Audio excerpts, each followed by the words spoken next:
While most of the tales associated with the Collingwood Arts Center seem to be fairly benign, there is one which folklore has attributed a much more sinister air.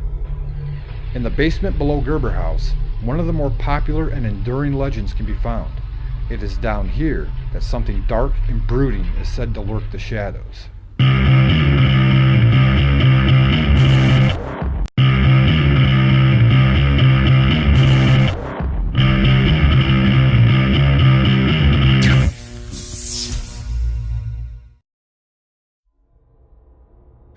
The Gerber Basement has attracted the attention of ghost hunters since the mid-90s, when stories about Collingwood first began to circulate. It is down here that the most hair-raising experiences are said to happen. It is down here that witnesses claim a dark figure in a hooded black robe is said to appear on occasion, and which will sometimes chase after those who are unlucky enough to cross its path. Witnesses all claim a general feeling of uneasiness while in this part of the building's basement complex. There is a distinct sensation of being watched, and many people often report a draining feeling or intense goosebumps just prior to a sighting of the phantom. Now, even though reports vary on some aspects of the spirit's presence, for instance, the entity is said to be anywhere from 4 feet to 8 feet tall, most agree that the apparition always appears to be gliding several inches above the floor.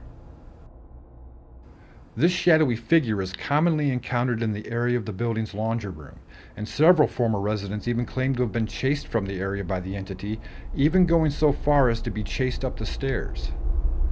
One former resident says he even came face to face with the ghost while waiting for the elevator one evening.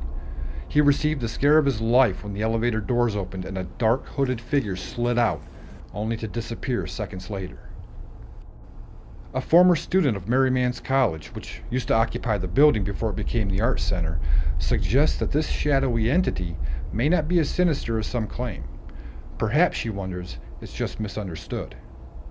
According to this former student, a man named John used to live in the building during the 1940s. He was destitute, and in exchange for room and board, he would perform odd jobs for the Ursulines, like taking care of the grounds, minor maintenance chores, and even helping to shuttle students to and from school. Now, supposedly John used to live in the basement, and during the fall and winter months was given a spare cloak for warmth. A cloak just like the ones the nuns would wear, dark and hooded.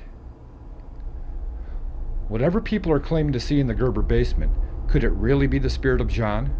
Is it possible John still returns to Collingwood on occasion to perform one of his many chores?